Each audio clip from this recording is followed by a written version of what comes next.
അതൊരു പ്രകാശമാണ്.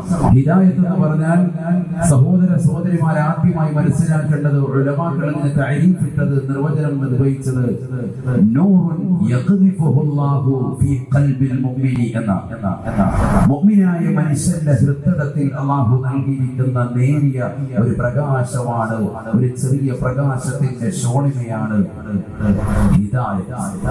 അതെപ്പോഴാണ് അസ്തമിക്കുക പറയാൻ പറ്റില്ല.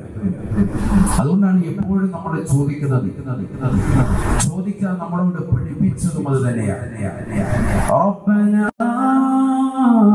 ലാ തുസിഗ് ഖുലൂബനാ ബഅദ ഇദ് ഹദൈതനാ വഹബ് ലനാ മിൻ ലദുൻക റഹ്മ ഇന്നക അൻതൽ വഹാബ്. എപ്പോഴും നമ്മുടെ അഞ്ചു നേരം ഇമാമികൾ ദുആ ചെയ്യുന്നുണ്ട്. ബഹുമാനിയായ സൂഫി ഉസ്താദ് ദുആ എടുക്കുമ്പോ നമ്മളിൽ പലരും അശ്രദ്ധ വെച്ചു പോവുക. അല്ലാഹു നമ്മളെ കാത്തിരക്ഷിക്കട്ടെ. ദുആ എടുക്കുന്ന സന്ദർഭത്തിൽ നമ്മൾ ആമീൻ പഠിക്കണം. 40 പേര് കൂടുന്നിടത്ത് ഇജാബത്തുണ്ട് എന്നാണ് ഉലമാക്കൾ പഠിപ്പിക്കുന്നത്. നമസ്കാരം കഴിഞ്ഞ് വലിയ ജുമാഅത്ത് പള്ളിയാണ് നമ്മുടെ ചെർക്കള ജുമാഅത്ത് പള്ളി. കാസർഗോഡ് ജില്ലയിലെ തന്നെ ഏറ്റവും മർമ്മപ്രധാനമാകുന്ന ഒരു പള്ളികളിലൊന്ന്. അല്ലാഹു നമ്മുടെ ഇസ്സത്ത് നിലനിർത്തി തരുമാറാവട്ടെ, ഐക്യം അല്ലാഹു നിലനിർത്തി തരുമാറാവട്ടെ. അപ്പൊ അവിടെ നമസ്കാരത്തിന് ആയിരക്കണക്കിന് ആളുകൾ 5 വഖത്ത് നമസ്കാരങ്ങൾ പങ്കെടുക്കുന്ന മുസ്ലിം സഹോദരങ്ങൾ ആ ദുആയിൽ ശ്രദ്ധിക്കണം. റബ്ബനാ ലാ തുസിഗ് ഖുലൂബനാ ബഅദ ഇദ് ഹദൈതനാ وهب لنا من لدنك رحمة إنك أنت الوهاب. അല്ലാഹുവേ പടച്ചറബേ, നീ ഞങ്ങൾക്ക് ഹിദായത്ത് നൽകി. അല്ലാഹ് ഈ ഹിദായത്ത് എന്ന വെളിച്ചത്തെ നീ ഊരിക്കളയരുത് റബ്ബേ. നീ ആ വെളിച്ചത്തെ ഇല്ലാതാക്കരുത് അല്ലാഹ്. എപ്പോഴും നമ്മൾ ചോദിച്ചുകൊണ്ടിരിക്കണം. അത് തന്നെ നമ്മൾ 5 നേരം ചോദിക്കുന്നുണ്ട്. ശ്രദ്ധ ഇവിടെ വേണം കേട്ടോ. എന്റെ പ്രസംഗത്തിൽ കോമഡിയും തമാശയും പാട്ടൊന്നും ഉണ്ടാവില്ല. ഖുർആനും ഹദീസും വെച്ചാൽ പോകുന്നത്. നല്ല ശ്രദ്ധ വേണം. ഒരു മുഅ്മിനായ മനുഷ്യനോട് 5 നേരം ചോദിക്കാൻ വേണ്ടി പഠിപ്പിച്ച, 5 നേരം ഓതാൻ വേണ്ടി നിർബന്ധമാക്കിയതാകുന്ന ഒരേ ഒരു സൂക്തമേ ഉള്ളൂ പരിശുദ്ധമായ ഖുർആനിൽ. അത് സൂറത്തുൽ ഫാത്തിഹ. ഫാത്തിഹ സൂറത്താണ് മുഅ്മിനീങ്ങളോടും വിശ്വാസികളോടും ഡെയിലി 17 പ്രാവശ്യം ഓതൽ നിർബന്ധമാക്കിയിട്ടുള്ളത്. 5 വഖത്ത് നമസ്കാരം 17 റക്അത്ത്. ഓരോ റക്അത്തിലും ഇമാം ഓതണം, മഅ്മൂം ഓതണം. സ്ത്രീകൾ വീട്ടിൽ നമസ്കരിക്കുന്ന സ്ത്രീകൾ ഓതണം, ഒറ്റയ്ക്ക് നമസ്കരിക്കുന്നവർ ഓതണം. എല്ലാ റക്അത്തുകളിലും ഫാത്തിഹ സൂറത്ത് നിർബന്ധമാണ്. മല്ലം യഖറഉ ബിഫാത്തിഹത്തിൽ കിതാബി ലാ സ്വലാത ലഹു ശഫീഉന റസൂലുള്ളാഹി. ഫാത്തിഹ സൂറത്ത് ഓതാത്തവന്റെ നമസ്കാരം അത് സ്വീകരിക്കപ്പെടൂല, അത് നമസ്കാരമായി ഗണിക്കപ്പെടുകയില്ല. ഈ ഹദീസ് നബി സല്ലല്ലാഹു അലൈഹി വസല്ലം തങ്ങളുടെ ഈ ഹദീസാണ് ബഹുമാനപ്പെട്ട ശാഫി മദ്ഹബിലെ ഉലമാക്കൾ പ്രാബല്യത്തിലെടുത്തത്. ശാഫി ഇമാം ഇതിനെ തഈദ് ചെയ്തുകൊണ്ട് അദ്ദേഹം പറഞ്ഞു, എല്ലാ റക്അത്തുകളിലും ഇമാം ഓതണം, മഅ്മൂമികളും ഓതണം. അതുപോലെ ശ്രദ്ധിക്കുക, ആരെല്ലാം മസ്ബൂഖ് അല്ല, പിന്തുടർന്നതാകുന്ന ആള്, അവനെ സംബന്ധിച്ചിടത്തോളം ഇമാം റുകൂഇലേക്ക് എത്തുന്ന സന്ദർഭത്തിൽ ഓടി വന്ന് കൈകെട്ടി പെട്ടെന്ന് റുകൂഇലേക്ക് പോവുകയാണ് അവൻ ചെയ്യുന്നത്. അങ്ങനെയാണ് ചെയ്യേണ്ടതും. നിയത്ത് വെച്ച് വേഗം കൈകെട്ടി ഇമാം റുകൂഇലേക്ക് പോയി ആ റക്അത്ത് കിട്ടാൻ വേണ്ടി വേഗം എന്തിരിക്കാൻ ഇമാമിനോടൊപ്പം എത്തിക്കാൻ വേണ്ടി അല്പനേരം കിട്ടിയവനായിരുന്നാൽ പോലും വേഗം റുകൂഇലേക്ക് പോകുന്നു. ഫാത്തിഹ പൂർത്തിയാക്കാൻ കഴിഞ്ഞില്ല, പ്രശ്നമില്ല അവന്. കാരണം ഇമാം അവന്റെ ഫാത്തിഹ വഹിക്കും. ഇതാണ് ശാഫി മദ്ഹബിലെ പ്രബല അഭിപ്രായം. അത് മസ്ബൂഖാണ്, മറ്റത് മഅ്മൂമാണ്. അതൊക്കെ നമ്മൾ മദ്രസയിൽ പഠിച്ചിട്ടുള്ള വിഷയമാണ്. മഅ്മൂമാരാണ് നേരത്തെ തന്നെ വന്ന് തുടർന്ന വ്യക്തിയാണ്. അവനെ സംബന്ധിച്ചിടത്തോളം ഫാത്തിഹ സൂറത്ത് അവൻ നിർബന്ധമായി പാരായണം ചെയ്തിരിക്കണം. ഇമാമിന് ഫാത്തിഹ വഹിക്കൂല. ഇമാം ഫാത്തിഹ ഓതുന്നുണ്ട്, അതോടൊപ്പം ഇവനും ഫാത്തിഹ സൂറത്ത് ഓതണം. ഇത് തറാവീഹ് നമസ്കരിക്കുന്ന സഹോദര സഹോദരിമാരെ ശ്രദ്ധിക്കേണ്ടതാണ്. പ്രത്യേകിച്ച് ചെറുപ്പക്കാരെ പള്ളിയിൽ വന്ന് നമസ്കരിച്ചിട്ട് വേഗം തന്നെ ഇമാം റുക്കൂഇലേക്ക് എത്തുമ്പോൾ ഓടി വന്ന് കൈകെട്ടാൻ വേണ്ടി തന്നെ മാറി നിൽക്കാണ്. നേരത്തെ കൈകെട്ടിയതാകുന്ന പല സഹോദരങ്ങളും ഫാത്തിഹ സൂറത്ത് ഓതാതെ പോകുന്നുണ്ട്. പലരും അശ്രദ്ധ വെക്കുന്നവരാണ്.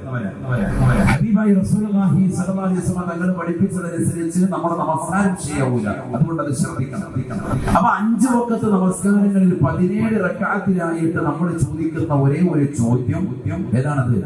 ഇഹ്ദിനസ് സിറാത്തൽ മുസ്തഖീം എന്ന ചോദ്യമാണ്.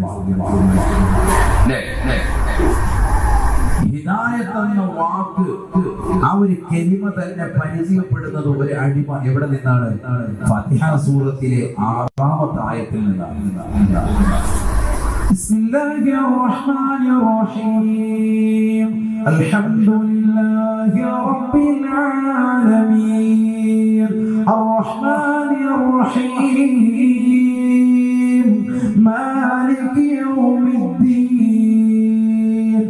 ഇയ്യാക നഅ്ബുദു വഇയ്യാക നസ്തഈൻ ഇഹ്ദിനസ് സിറാത്തൽ മുസ്തഖീം സിറാത്തൽ ലദീന അൻഅംത അലൈഹിം ഗൈറിൽ മഗ്ദൂബി അലൈഹിം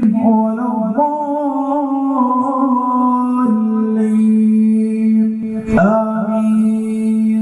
ഹിദായത്ത് എന്ന വാക്ക് ഒരു അടിമ, ഒരു മുഅ്മിനായ മനുഷ്യൻ പരിചയപ്പെടുന്നത് തന്നെ ഫാത്തിഹ സൂറത്തിലെ 6ാമത്തെ ആയത്ത് ഇഹ്ദിനസ് സിറാത്തൽ മുസ്തഖീം എന്ന ആയത്തിലൂടെയാണ്.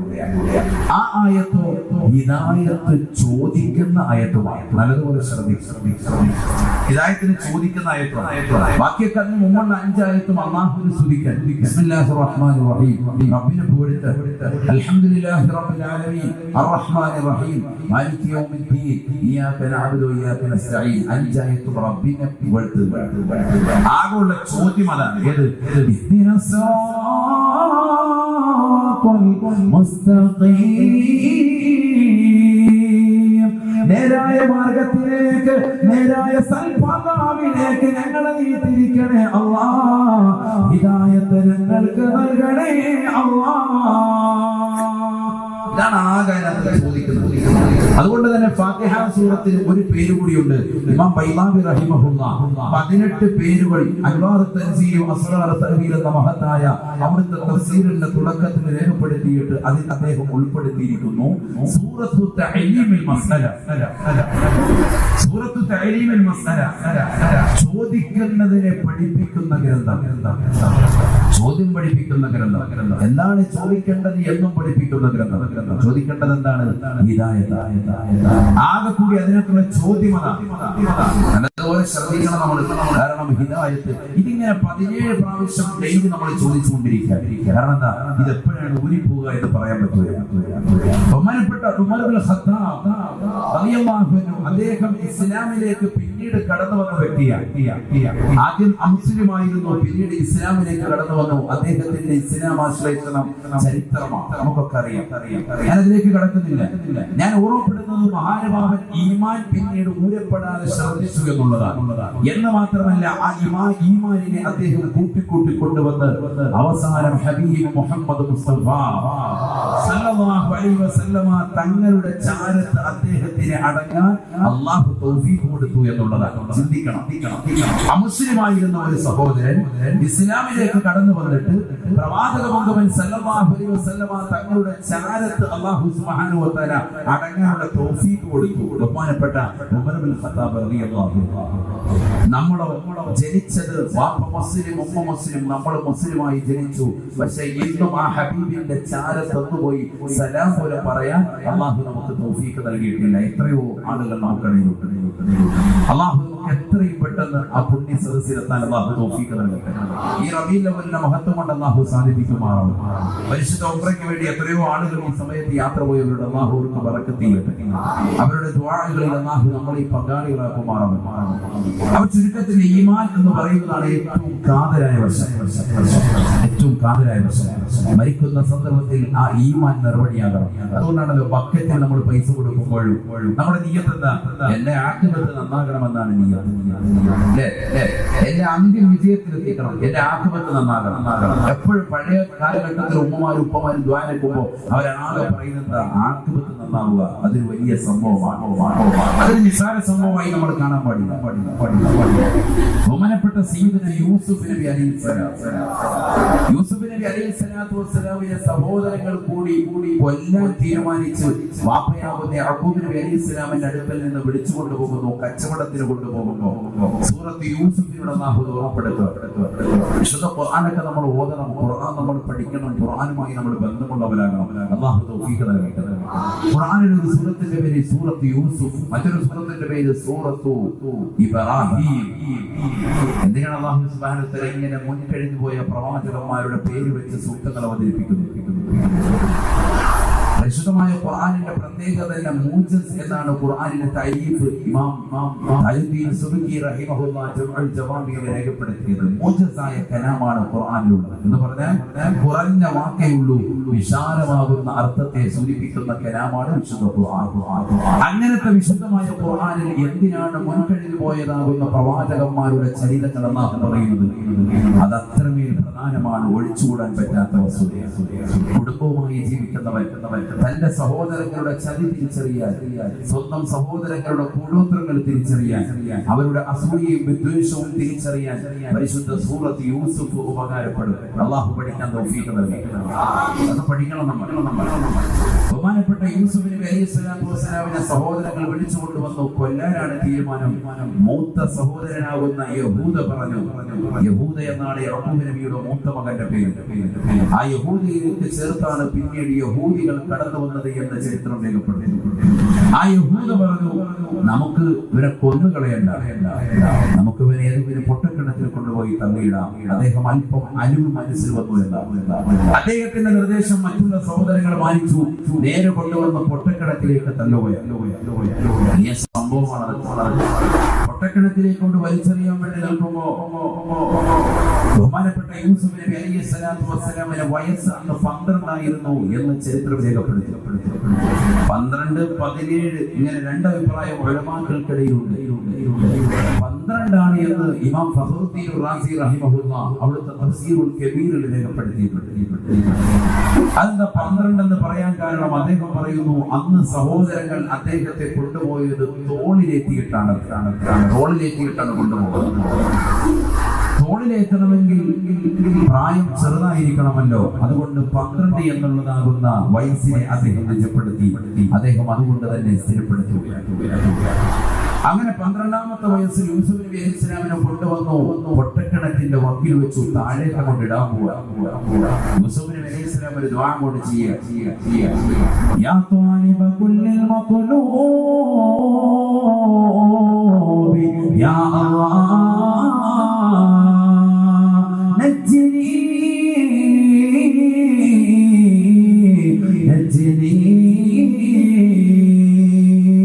എല്ലാ ദ്വാകളുടെയും എല്ലാ തേട്ടങ്ങളുടെയും ഉടമസ്ഥനാകുന്ന പടച്ചറബേ, എന്നെ നീ രക്ഷിക്കണേ അല്ലാഹ്, എന്നെ നീ രക്ഷിക്കണേ അല്ലാഹ്. ബഹുമാനപ്പെട്ട സയ്യിദുനാ യൂസുഫ് നബി അലൈഹിസ്സലാം, ബഹുമാനപ്പെട്ട ജിബ്രീൽ അലൈഹിസ്സലാം പറയാൻ, ഞാൻ ഈ ദുആ ചെയ്യുന്ന സന്ദർഭത്തിൽ അർശിന്റെ അടുക്കലാണ്, അല്ലാഹുവിന്റെ തിരുസൗന്ദര്യത്തിലാണ്. അല്ലാഹു സുബ്ഹാനഹു വ തആല എന്നോട് പറഞ്ഞു അത്രേ, ഫഖാല അല്ലാഹു അസ്സ വ ജല്ല, അല്ലാഹു സുബ്ഹാനഹു വ തആല ജിബ്രീൽ അലൈഹിസ്സലാത്തു വസ്സലാമിനോട് പറഞ്ഞു അത്രേ, അതിക അബ്ദി യാ ജബറായീൽ, അല്ലയോ ജിബ്രീലേ, എന്റെ അടിമയെ പിടിക്കണേ എന്ന് പറഞ്ഞപ്പോ ജിബ്രീൽ അലൈഹിസ്സലാത്തു വസ്സലാം പറയുകയാണ്, അർശിന്റെ അടുക്കലുള്ളതാകുന്ന ഞാൻ ഇതാ ചെല്ലുകയാണ്. കുട്ടിയതാ ജ്യേഷ്ഠന്മാര് കൊണ്ടുവന്ന് പൊട്ടക്കിണറ്റിലേക്ക് തള്ളിയിടുകയാണ്. ആദ്യമായി കുട്ടിയല്ല പൊട്ടക്കിണറ്റിന് താഴത്തേക്ക് എത്തിയത്. ആദ്യമായി അർശിന്റെ അടുക്കൽ നിന്ന് പൊട്ടക്കിണറ്റിന്റെ അടിഭാഗത്തേക്ക് എത്തി കുട്ടിയെ താങ്ങിയെടുത്തത് ഞാനാണ് എന്ന് ആരായ ജിബ്രീൽ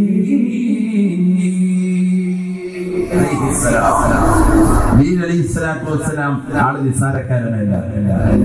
സെക്കൻഡിനുള്ളിൽ കുട്ടിയുടെ പൊട്ടക്കണ്ണത്തിൽ താഴെ തൊടുമ്പോ ദുആ ചെയ്തു യൂസുഫ് നബി അലൈഹിസ്സലാം.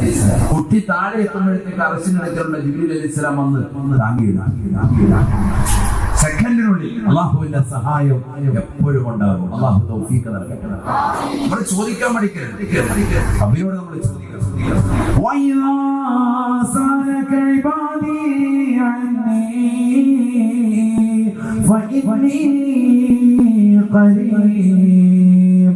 أجيب دعوة الداعي إذا دعان فليستجيبوا لي وليؤمنوا بي لعلهم يرشدون. അല്ലാഹു സുബ്ഹാനഹു വ തആല ഖുർആനിലൂടെ പറയുന്നു, എന്നോട് എന്റെ അടിമ ചോദിക്കുന്ന എന്റെ അടിമകൾ എന്നെ പറ്റി ചോദിച്ചാൽ പറഞ്ഞു കൊടുക്കണം. ഞാൻ അടുത്ത് തന്നെയുണ്ട്. ഒരാൾ ചോദിച്ചാൽ ദുആ ചെയ്താൽ അപ്പോൾ തന്നെ ഞാൻ അവന് ഉത്തരം നൽകുമെന്ന് തങ്ങൾ അവർക്ക് പറഞ്ഞു കൊടുക്കണേ എന്ന് അല്ലാഹു അസ്സ വജൽ. വളരെ ശ്രദ്ധിച്ച സഹോദരങ്ങളെ, എന്താണ് ഈ പറയുന്നത്? ബഹുമാനപ്പെട്ട ജിബ്രീൽ അലൈഹിസ്സലാത്തു വസ്സലാം കുട്ടിയെ താങ്ങി അങ്ങോട്ടെടുത്തു. ആ കുട്ടി പിന്നീട് എവിടെയാ എത്തിച്ചേർന്നത്? ചരിത്രം വിശാലമാണ്, ഞാൻ ചുരുക്കുന്നു. നമുക്ക് നമ്മുടെ കാതലായ ഭാഗത്തേക്ക് പോകണം. ഞാൻ പറഞ്ഞുകൊണ്ടുവരുന്നത് എന്താണ്? ബഹുമാനപ്പെട്ട യൂസുഫ് നബി അലൈഹിസ്സലാത്തു വസ്സലാം അവിടെ നിന്ന് എത്തിച്ചേർന്നത് ഈജിപ്തിന്റെ ധനകാര്യ വകുപ്പിന്റെ ചുമതലയിലേക്കാണ്. പിന്നീട് അദ്ദേഹത്തിന്റെ ചരിത്രം മാത്രം കടത്തിൽ നിന്ന് അദ്ദേഹത്തെ എടുത്തു. പിന്നീട് കൊട്ടാരത്തിലെത്തി. അവിടെ നിന്ന് അദ്ദേഹത്തെ സുലൈഖ ബീവി കടന്നുപിടിക്കാൻ വന്നു. അവസാനം അദ്ദേഹത്തെ അകാരണമായി ജയിലിലടയ്ക്കപ്പെട്ടു. പിന്നീട് ജയിലിൽ തന്നോടൊപ്പം ഉണ്ടായിരുന്ന 2 ആളുകളെ അവരുടെ സ്വപ്നത്തിന്റെ വ്യാഖ്യാനങ്ങൾ പറഞ്ഞു കൊടുത്തു. സ്വപ്ന വ്യാഖ്യാനം നല്ലതുപോലെ അറിയുന്ന വ്യക്തിയാണ് യൂസുഫ് എന്ന് മനസ്സിലാക്കിയവർ അവസാനം രാജാവ് കണ്ട സ്വപ്നത്തിന്റെ വ്യാഖ്യാനം ഇന്ന ആള് ജയിലിൽ കിടക്കുന്ന യൂസുഫ് പറഞ്ഞു തരുമെന്ന് രാജാവിന്റെ ഭൃത്യൻ ബഹുമാനപ്പെട്ട യൂസുഫ് നബി അലൈഹിസ്സലാത്തു വസ്സലാമിനോട് ഒരു കാലഘട്ടത്തിൽ ജയിലിൽ വസിച്ചതായിരുന്ന സഹോദരൻ പറഞ്ഞു കൊടുത്തപ്പോ രാജാവ് വിളിച്ചു, സ്വപ്നം പറഞ്ഞു കൊടുത്തു. ആ സ്വപ്നത്തിൻ്റെതാകുന്ന വ്യാഖ്യാനവും യൂസുഫ് നബി അലൈഹിസ്സലാം പറഞ്ഞു കൊടുത്തു. അതൊക്കെ വലിയ ചരിത്രമാണ്. നമുക്ക് യൂസുഫ് നബിയുടെ കേസ് അല്ലല്ലോ നമ്മുടെ വിഷയം. അതുകൊണ്ടാണ് ഞാൻ വേഗം പോകുന്നത്. ചെറുതായിട്ട് നമ്മുടെ മൈൻഡിലേക്കൊന്ന് വരാൻ, പ്രത്യേകിച്ച് ഇന്നത്തെ യുവാക്കളൊന്നും പലപ്പോൾ പലരും ഇത് കേട്ടിട്ടുണ്ടാവും. നേരെ കൊണ്ടുവന്നു യൂസുഫ് നബി അലൈഹിസ്സലാത്തു വസ്സലാമിനെ അല്ലാഹു എത്തിച്ച് ഇവിടെ സ്വപ്ന വ്യാഖ്യാനം പറഞ്ഞു കൊടുത്തപ്പോൾ രാജാവ് പേടിക്കുകയാണ്. കാരണം 7 വർഷത്തോളം നിങ്ങൾക്ക് വലിയതാകുന്ന ആദ്യ കാലഘട്ടത്തിൽ നല്ല ക്ഷേമവും പിന്നീട് നിങ്ങൾക്ക് ക്ഷാമവും വരാൻ പോവാൻ, ദുരിതവും പ്രയാസവും 7 വർഷക്കാലം തുടർച്ചയായി വരാൻ പോവാൻ. അതുകൊണ്ട് ഈ 7 വർഷക്കാലം ക്ഷേമ കാലഘട്ടത്തിൽ ഉണ്ടാകുന്ന സന്ദർഭത്തിൽ ധാന്യമണികളെ ശേഖരിച്ചു വെച്ച് പിന്നീടുള്ള 7 കൊല്ലത്തേക്ക് നിങ്ങൾ എന്ത് ചെയ്യണം? പിടിച്ചു വെച്ച് ചെലവഴിക്കണമെന്ന് പറഞ്ഞപ്പോ ഈ സ്വപ്നത്തിന്റെ വ്യാഖ്യാനം കേട്ടതാകുന്ന രാജാവ് പകച്ചു നിൽക്കെ രാജാവിനോട് പറഞ്ഞു, നിങ്ങൾ പേടിക്കേണ്ട, ഈ ഭൂമിയുടെ രാജാധികാരം അഥവാ ധനകാര്യ വകുപ്പിന്റെ ചുമതല എന്നെ ഏൽപ്പിച്ചിരിക്കുന്നു. ഞാൻ റെഡിയാക്കി യൂസുഫ് അലൈഹിസ്സലാം.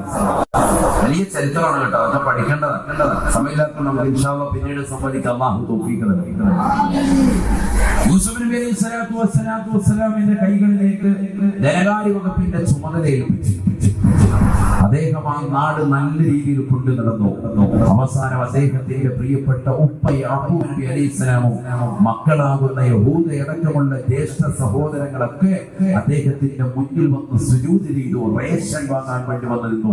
പരിശുദ്ധ ഖുർആൻ പറയുന്നുണ്ട്. അതൊക്കെ ഒരു കുടുംബമായി ജീവിക്കുന്നവർ ഇത് പഠിക്കണം. ഖുർആന്റെ തഫ്സീർ പഠിക്കണം. ഖുർആന്റെ വ്യാഖ്യാനം മനസ്സിലാക്കണം. അതിന്റെ അർത്ഥതലങ്ങളിലേക്ക് ഇറങ്ങിച്ചെല്ലണം. അല്ലാഹു തൗഫീഖ് നൽകട്ടെ. നമുക്കല്ലേ ഖുർആൻ നൽകിയത്? എന്തിനാ നമ്മൾ പഠിച്ചു നിൽക്കുന്നത്?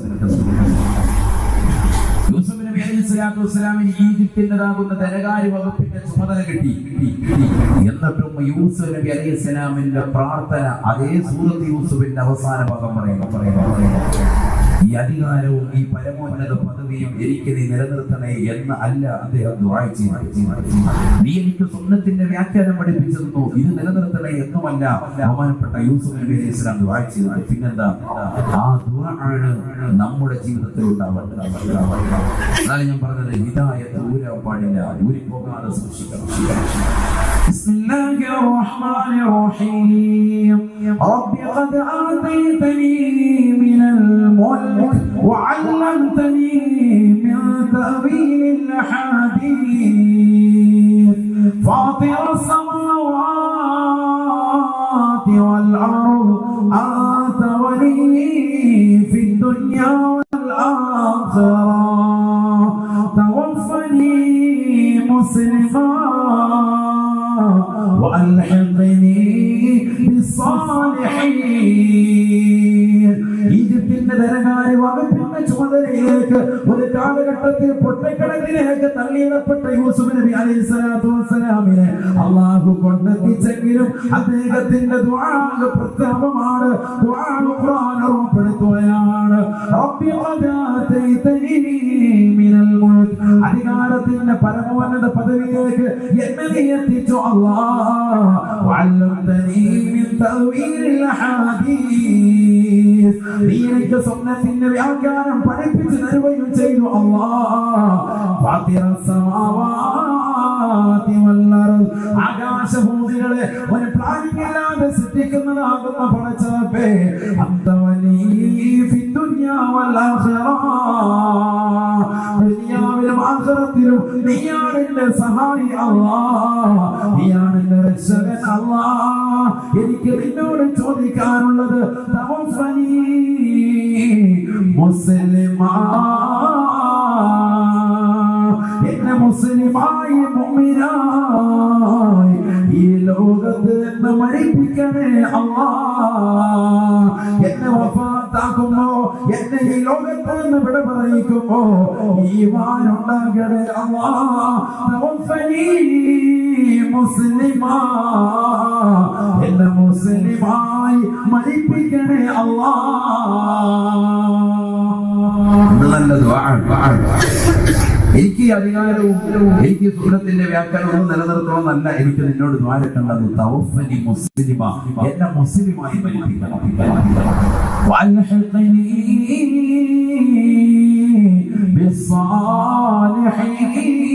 ബിസ്സാലിഹീൻ തീർന്നില്ല എന്നെ സാലിഹീങ്ങളോടൊപ്പം സജ്ജനരോടൊപ്പം മുൻകഴിഞ്ഞ മുർസലീങ്ങളോടൊപ്പം മശായിഖന്മാരോടൊപ്പം എന്നെ നീ ചേർക്കണേ അല്ലാഹ് വൽഹഖനി ബിസ്സാലിഹീൻ നാളെ ആഖിറത്തിൽ എന്നെ സാലിഹീങ്ങളോടൊപ്പം ചേർക്കണേ അല്ലാഹ് ഇതല്ലേ നമ്മൾ 5 നേരം ദ്വാരക്കുന്നത് തവഫനാ മുസ്ലിമീൻ വൽഹഖനാ ബിസ്സാലിഹീൻ ഞങ്ങളെ മുസ്ലിമായി മരിപ്പിക്കണേ അല്ലാഹ് സാലിഹീങ്ങളോടൊപ്പം സജ്ജനങ്ങളോടൊപ്പം ഞങ്ങളെ നീ ചേർക്കണേ അല്ലാഹ് തന്നെയാണ് ഒരു അടിമ ദ്വാരക്കേണ്ടത് അല്ലാഹു തൗഫീഖ് നൽകട്ടെ അല്ലാഹു തൗഫീഖ് നൽകട്ടെ ഇത് ഇബ്രാഹിം ബഹുമാനപ്പെട്ട യൂസുഫ് നബി അലൈഹി സ്വലാത്തു വസ്സലാം മാത്രമല്ല എല്ലാ പ്രവാചകന്മാരും ദുആ ചെയ്തത് തന്നെയാണ് ഖുർആനിൽ പരിശോധിച്ചു ഇബ്രാഹിം നബി അലൈഹി സ്വലാത്തു വസ്സലാം പരിശുദ്ധമായ കഅബ പണിയാൻ വേണ്ടി അല്ലാഹു പറഞ്ഞു കഅബ പണിയാൻ പറഞ്ഞു മകനെയും കൂട്ടി കഅബ പണിതതിനു ശേഷം റബ്ബിനോട് പറയാ ربنا تقبل منا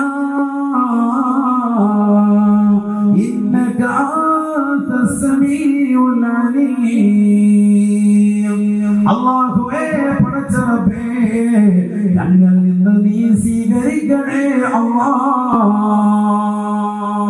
കഅബ പണിയാൻ അല്ലാഹു കൽപ്പിച്ചതാണ് ഉടമ്പടി കൊടുത്തതാണ് ആ കരാറ് പൂർത്തീകരിച്ചിട്ട് പറയാം അല്ലാഹ് ഞങ്ങളെ നീ സ്വീകരിക്കണേ നമ്മളെ നിസ്കാരം കഴിഞ്ഞ കഴിയുമ്പോഴേ എഴുതി പോവാ ദുആ വരെ ചെയ്യൂല ദുആ രാമൻ പിടിക്കൂല നട്ട വിട്ടുകൊണ്ടിരിക്കുക മക്കളെ ശൈത്താന്റെ ജോലിയാണ് അല്ലാഹു ആക്കട്ടെ ഇത് പ്രായമുള്ളവർക്കൊണ്ട് നിസ്കാരം കഴിഞ്ഞ ഒരു 5 മിനിറ്റ് അവിടെ ഇരുന്നാൽ മതി അതുപോലും പറ്റില്ല അപ്പോഴേ എഴുന്നേറ്റ് ചെറുപ്പക്കാർ ഉൾപ്പെടെ നേരെ പോയി പള്ളിയുടെ ഏതെങ്കിലും മതിലും വെച്ചായിരുന്നു അത്ര ബുദ്ധിമുട്ട് അവരൊരു പ്രയാസമായി എടുത്തിരിക്കാൻ 5 മൊത്തം എല്ലാം കൂടി ദുആ ഉൾപ്പെടെ 15 മിനിറ്റാണ് ആകെ ഉള്ളത് ഇമാം ജമാഅത്തിന്റെയും നമസ്കാരത്തിന്റെ ആകെ 15 മിനിറ്റാണ് ഉള്ളത് അതുപോലും നേരെ ചൊവ്വ ആ തഹിയ്യാത്തിൽ റാഹത്തായിട്ട് ഇരിക്കാൻ കഴിയില്ല മഗ്രിബ് കഴിഞ്ഞ സുബഹിക്ക് ശേഷം ലാ ഇലാഹ ഇല്ലല്ലാഹ് വഹ്ദഹു ലാ ശരീക ലഹു ലഹുൽ മുൽക്കു വലഹുൽ ഹംദ് യുഹ്യി വയുമീതു വഹുവ അലാ കുല്ലി ഷൈഇൻ ഖദീർ 10 പ്രാവശ്യവും അല്ലാഹുമ്മ അജ്ർനി മിനൻ നാർ എന്നുള്ളത് 7 പ്രാവശ്യവും ഖിബ്ലയ്ക്ക് അഭിമുഖമായി നിന്നുകൊണ്ട് അനങ്ങാതെ ചെല്ലണമെന്നാണ്. അനങ്ങാതെ അനക്കമടക്ക അങ്ങനെ ഇരിക്കണം. അനക്കമടക്കി ഇത് അങ്ങോട്ട് നോക്കി ഇങ്ങോട്ട് നോക്കി എവിടെ നോക്കി വാട്സാപ്പ് മെസ്സേജ് ഒക്കെ നോക്കിയിട്ട് കാര്യമുള്ള ഒന്നും പറയുമ്പോഴും ആ ഒരുപാട് ഈ ഒരു സ്റ്റേജാണ് നമ്മുടെ പോക്ക്. അള്ളാഹു നമ്മളെ കാത്തിരിച്ച് തിരിച്ചു വരണം. നമ്മൾ പഴമയിലേക്ക് നമ്മൾ തിരിച്ചു വരണം. അള്ളാഹു തൗഫീഖ് നൽകട്ടെ. ബഹുമാനപ്പെട്ട ഇബ്രാഹിം നബി അലൈഹിസ്സലാം ദുആക്ക് അള്ളാഹ് നീ ഇത് സ്വീകരിക്കണേ ഇരുന്നില്ല. എന്നിട്ട് ദുആ ചെയ്ത രണ്ടാമത്തെ ഒരു ദുആ ഉണ്ട്. അതൊക്കെ നമ്മൾ പഠിക്കേണ്ടത്. ഖുർആനാണ് നീ ഓതുന്നത്. റബ്ബനാ വജഅൽനാ മുസ്ലിമീന വമിൻ ദുർരിയതിനാ ഉമ്മതൻ മുസ്ലിമതൻ ലക വഅരിനാ മനാസികനാ وتب علينا وتب علينا അല്ലാഹുവേ പടച്ച റബ്ബേ ഞങ്ങൾ രണ്ടുപേരെയും അഥവാ എന്നെയും എന്റെ പ്രിയപ്പെട്ടവരെയും നീ മുസ്ലിം ആക്കണേ അല്ലാഹ് വമിയുരിയതിനാ ഉമ്മതൻ മുസ്ലിമതൻ ലക നിനക്ക് വഴിപ്പെട്ടുകൊണ്ട് ജീവിക്കുന്നതായ മുസ്ലിമീങ്ങളാകുന്ന സന്താന പരമ്പരകളെ എനിക്ക് നീ നൽകി അനുഗ്രഹിക്കണേ അല്ലാഹ്. ഈമാൻ നടപടിയാക്കണേ. അതാണ് ഇതൊക്കെ എല്ലാവരും ചെയ്തിരുന്നവരാണ്. അതന്നെയാണ് നമ്മൾ ചെയ്തത്. ബക്കറ്റിന് പൈസ കൊടുക്കുമ്പോൾ ഉസ്താദിനെ കൈക്ക് പിടിച്ചുകൊണ്ട് നമ്മൾ പറയുന്നത് ആത്മഹത്യ നന്നാവുന്നത്. പക്ഷെ ഇന്നത് കുറഞ്ഞു വരുന്നുണ്ട് കേട്ടോ. അതുകൊണ്ട് ഞാൻ ഇത് ഓർമ്മപ്പെടുത്തി. ഇന്നത് കുറഞ്ഞു വരുന്നുണ്ട്. ഇന്നിപ്പോ ആര് കൈക്ക് പിടിച്ചാൽ പറയും ഉസ്താദിന്റെ കച്ചവടം കൊണ്ട് പോരാ ബിസിനസ് വളരെ ബുദ്ധിമുട്ടാണ്. GST വന്നുകൊണ്ട് ആ കുടികളൊക്കെ മൊത്തത്തിൽ പ്രശ്നം. ഇതാണ് നമ്മളിന്ന് പറയുന്നത്. വോട്ട് നിരവധി വന്നതിന് ശേഷം ഉസ്താദ് രക്ഷയിലെ കടയിലേക്കാണ് വരുന്നില്ല. മൊത്തത്തിൽ നമ്മുടെ ആത്മഹത്യ നന്നാക്കണമെന്നുള്ളൊരു ചിന്ത നമ്മുടെ മനസ്സിൽ ഇല്ലാതെ പോയി. അല്ലാഹു നമ്മളെ കാത്തിരിച്ചു. അപ്പൊ ഈമാനോടുകൂടി ഈ ലോകത്ത് നിന്ന് സലാമത്താവുക, ഖൈറിനാവുക, അതാണ് ഏറ്റവും നമ്മുടെ ജീവിതത്തിൽ വേണ്ടത്. ഈ ദുആ നമ്മൾ മറക്കാൻ പാടില്ല. അല്ലാഹു തൗഫീഖ് നൽകട്ടെ. രണ്ട് ദുആ പഠിപ്പിച്ചു. ഒന്ന് റബ്ബനാ ലാ തുസിഉ ഖുലൂബനാ ബഅദ ഇദ് ഹദൈതനാ വഹബ് ലനാ മിൻ ലദുൻക റഹ്മതൻ ഇന്നക അൻതൽ വഹാബ്. ഒരു ദുആ. തഹജ്ജുദ് നമസ്കരിക്കുന്ന എത്രയോ സഹോദരങ്ങളുണ്ട്. ഈ ദുആ എപ്പോഴും കൊണ്ടുവരണം. മറ്റൊരു ദുആ തവഫനാ മുസ്ലിമീൻ വഅൽഹഖനാ ബിസ്സാലിഹീൻ. മറ്റൊരു ദുആ ഇഹ്ദിനസ് സിറാത്തൽ മുസ്തഖീം സിറാത്തൽ ലദീന അൻഅംത അലൈഹിം غير المغضوب عليهم ولا الضالين. അത് ദുആ. ഈ ദുആ നമ്മൾ മറക്കാൻ പാടില്ല. ഒറ്റയ്ക്ക് നിസ്കാരം കഴിഞ്ഞ ശേഷം തഹജ്ജുദ് നിസ്കരിച്ചിട്ട് റവാത്തിബ് സുന്നത്തുകൾ നമസ്കരിച്ചിട്ട് ഈ ദുആ വേണം. അല്ലാഹു തൗഫീഖ് നൽകട്ടെ. നമ്മൾ ഈ ലോകത്ത് നിന്ന് മരിക്കുമെന്നുള്ള കാര്യം തീർച്ചയാണ്. മരിക്കുന്ന സന്ദർഭത്തിൽ ഈമാനോടുകൂടി നമുക്ക് മരിക്കണം. അല്ലാഹു തൗഫീഖ് നൽകട്ടെ. മരിച്ചു കഴിഞ്ഞ് നമ്മളെ കൊണ്ടുപോകുന്നത് എങ്ങോട്ടാണ്? 6 അടി മണ്ണിന്റെ ഇരുട്ടറയിലേക്ക്, ഖബറിലേക്ക് നമ്മളെ കൊണ്ടുപോയി വെച്ചാൽ ഖബർ നമ്മളെ ഇടിക്കുമെന്ന് മുഹമ്മദ് റസൂലുള്ളാഹി. ആദ്യമായിട്ട് ഖബറിൽ ഉണ്ടാകുന്ന സംഗതി ഒരു മനുഷ്യനെ ഖബറിലേക്ക് വെച്ചാൽ ഖബറിൽ ഉണ്ടാകുന്ന സംഭവം ആദ്യം അതാണ്. ഖബറിന്റെ 2 പാർശ്വങ്ങൾ വന്ന് അവനെ ഇടുക്കി കളയുമെന്ന് ഹബീബ് റസൂലുള്ളാഹി. തന്റെ പ്രിയപ്പെട്ട മകളാകുന്ന സൈനബ ബീവിയെ ഖബറിലെത്തിയിട്ട് ഖബറിന്റെ സമീപത്തിരുന്നുകൊണ്ട് അല്ലാഹുവിന്റെ റസൂൽ സല്ലല്ലാഹു അലൈഹി വസല്ലം തങ്ങൾ കണ്ണീർ വാർക്കുകയാണ്. നബിതങ്ങൾ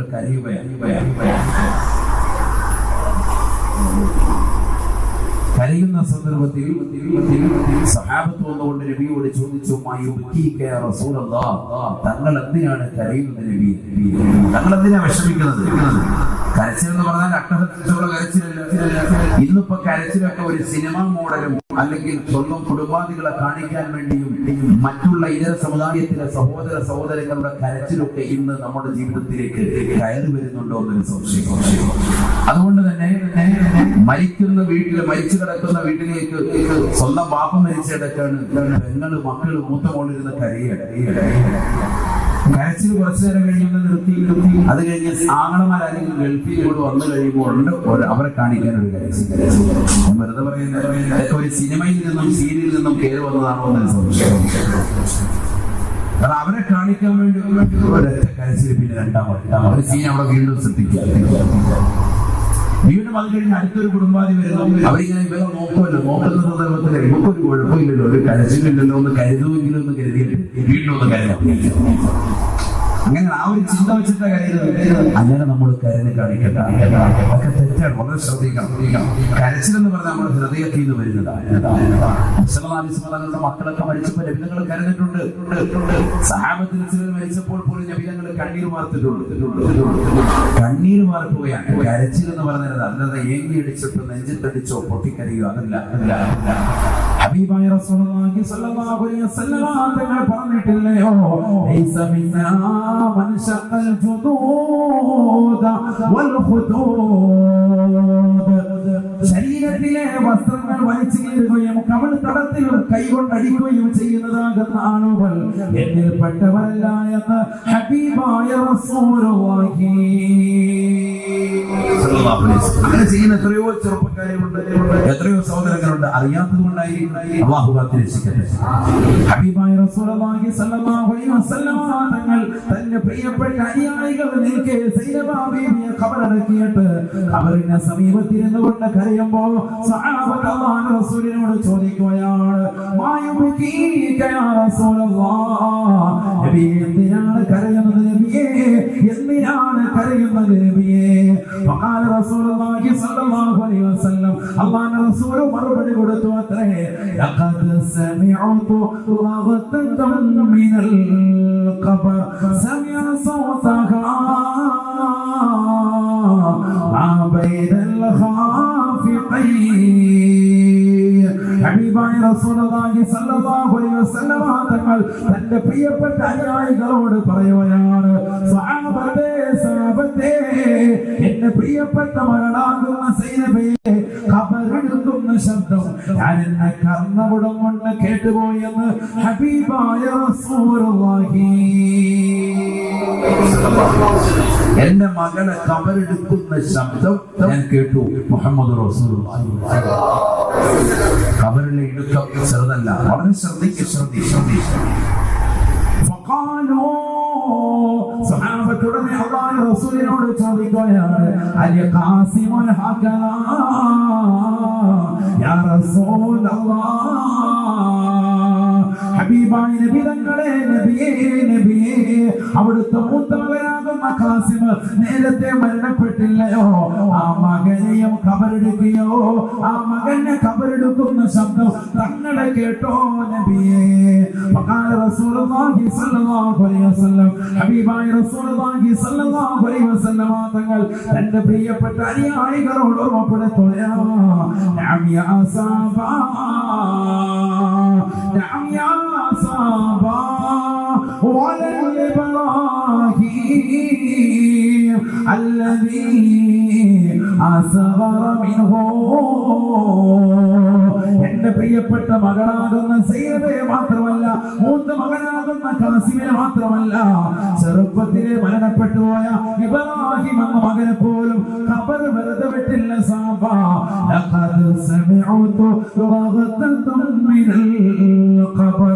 ഖബറെടുക്കുന്ന ശബ്ദം, ഖബറിനെടുക്കുന്ന ശബ്ദം ഞാൻ എന്റെ കർണപുടം കൊണ്ട് കേട്ടുപോയെന്ന് ഹബീബായ ശഫീആയ റസൂലുള്ളാഹി സ്വല്ലല്ലാഹു അലൈഹി വസല്ലം. ഖബർ എന്ന് പറഞ്ഞാൽ നിസ്സാരമല്ല. ഖബറിലേക്ക് കൊണ്ടുപോയി ആര് വെച്ചാലും ഖബറെടുക്കും.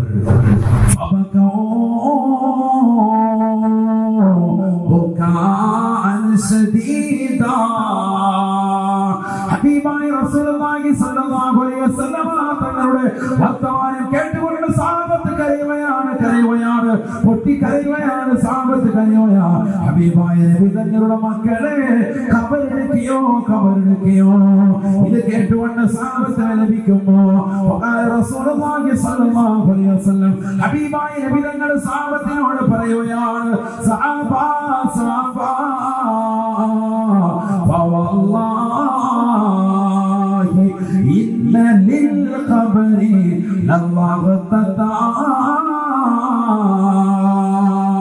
ലൗ നജാ അഹദും മിൻ ലവഖതിൽ ഖബർ ലനജാ സഅദ് ബിൻ മുആദ്. ഹബീബായ റസൂലുള്ളാഹി സ്വല്ലല്ലാഹു അലൈഹി വസല്ലമ തങ്ങൾ തന്റെ പ്രിയപ്പെട്ട മകളുടെ ഖബറിന്റെ സമീപത്തിരുന്നുകൊണ്ട് മക്കളെ ഖബറടക്കിയത് കേട്ടുകൊണ്ട് പൊട്ടിക്കരയുന്ന സ്വഹാബത്തിനോട് പറയുകയാണ്, സ്വഹാബത്തേ നിങ്ങൾക്കറിയണോ, നിങ്ങൾക്കിതാ വസ്തുത പറഞ്ഞു തരുകയാണ്.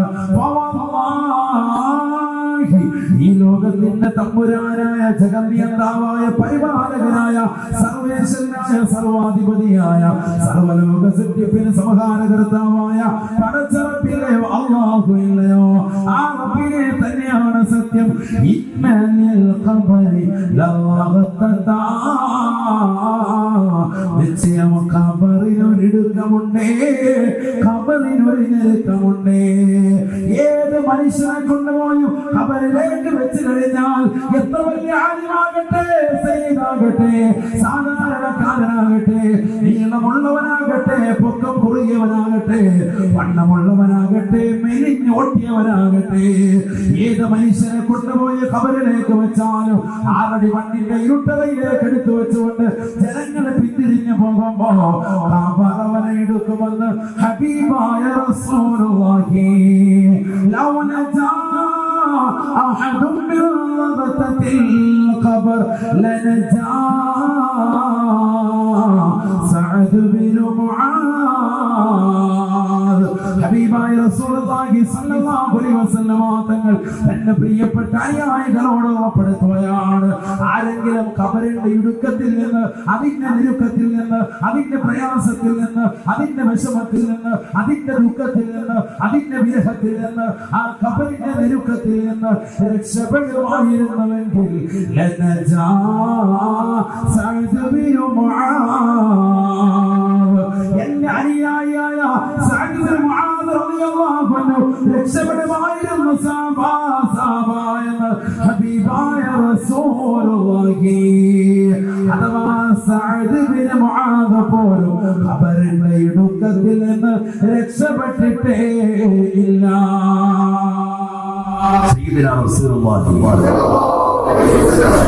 എന്തിനാണ് നബിതങ്ങൾ സഅദ് ബിൻ മുആദ് റളിയല്ലാഹു അൻഹു പറഞ്ഞത്?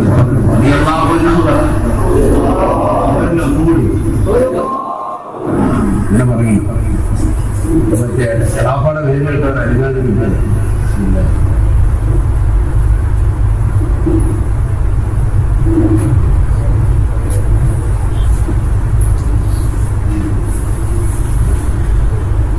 സഅദ് ബിൻ മുആദ് റളിയല്ലാഹു അൻഹു, അദ്ദേഹത്തിന്റെ പേരെന്തിനാണ് നബിതങ്ങൾ പറഞ്ഞത്?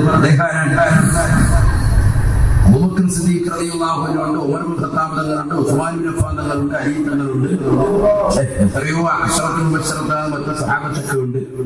സഅദ് ബിൻ മുആദ് റളിയല്ലാഹു അൻഹുവിന്റെ പേര് എന്തുകൊണ്ട് നബി സല്ലല്ലാഹു അലൈഹി വസല്ലം പറഞ്ഞു? അപ്പോൾ മനസ്സിലാക്കാം അദ്ദേഹം ആരല്ല, ഒരു സാധാരണക്കാരനല്ല എന്ന് മനസ്സിലാക്കാൻ പറ്റും.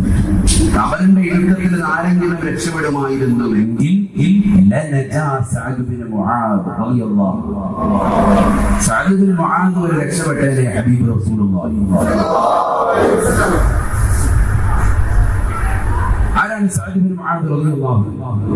ഹബീബായ റസൂലുള്ളാഹി സ്വല്ലല്ലാഹു അലൈഹി വസല്ലം തങ്ങൾ തന്റെ പ്രിയപ്പെട്ട അനുയായികൾക്ക് ഇടയിൽ ഇൽമിനെ ചർച്ച ചെയ്തുകൊണ്ടിരിക്കുമ്പോൾ ബഹുമാനപ്പെട്ട സഅദ് റളിയല്ലാഹു അൻഹു കടന്നു വരുകയാണ്.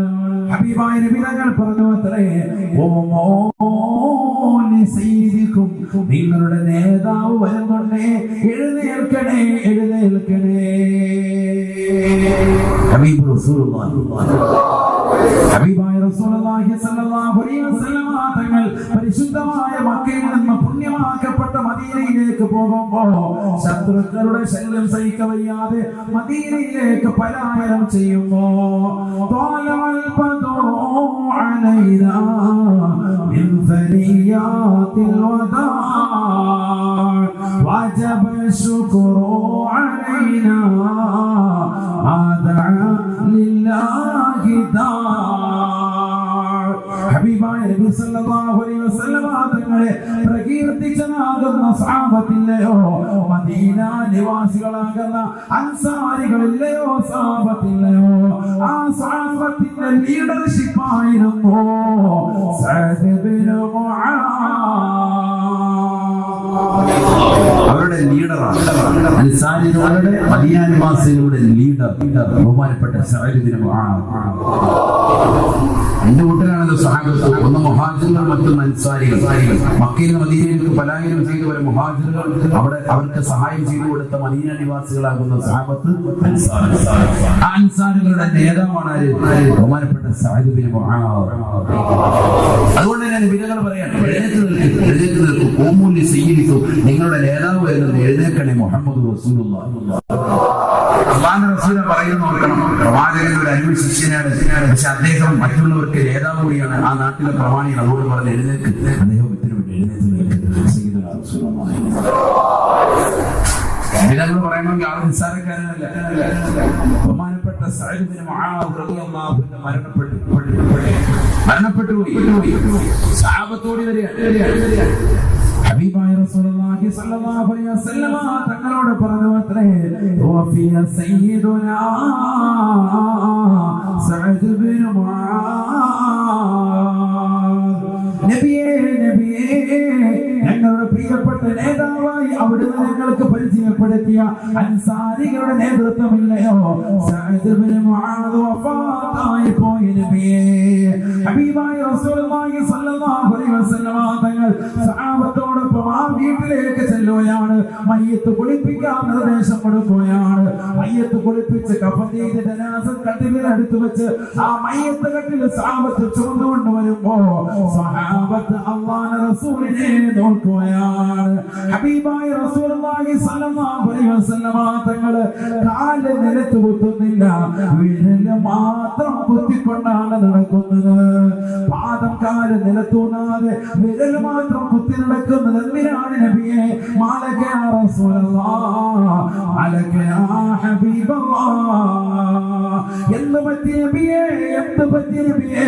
സഹാബത്ത് അല്ലാഹുവിന്റെ റസൂലിനോട് ചോദിക്കുമ്പോ വഖാല റസൂലുള്ളാഹി സ്വല്ലല്ലാഹു അലൈഹി വസല്ലം, ഹബീബായ റസൂലുള്ളാഹി സ്വല്ലല്ലാഹു അലൈഹി വസല്ലം തങ്ങൾ തന്റെ പ്രിയപ്പെട്ട അനുയായികളോട് പറയുകയാണ്, എന്റെ കാലിൽ ചരൽക്കല്ല് പതിച്ചിട്ടല്ല, എന്റെ കാലിൽ മുള്ള് തറച്ചിട്ടല്ല ഞാൻ ഇപ്രകാരം നടക്കുന്നത്, വിരൽ മാത്രം കുത്തിക്കൊണ്ട് പ്രയാസപ്പെട്ട് നടക്കുന്നത്. ഇതൊരു സാധാരണ മനുഷ്യന്റെ ജനാസയല്ല, ഇതൊരു സാധാരണ വ്യക്തിയല്ല. 70,000 മലക്കുകളെ അല്ലാഹു ഈ മദീനത്തെ ചെറിയ തെരുവിലേക്ക് ഇറക്കിയിരിക്കുകയാണ്.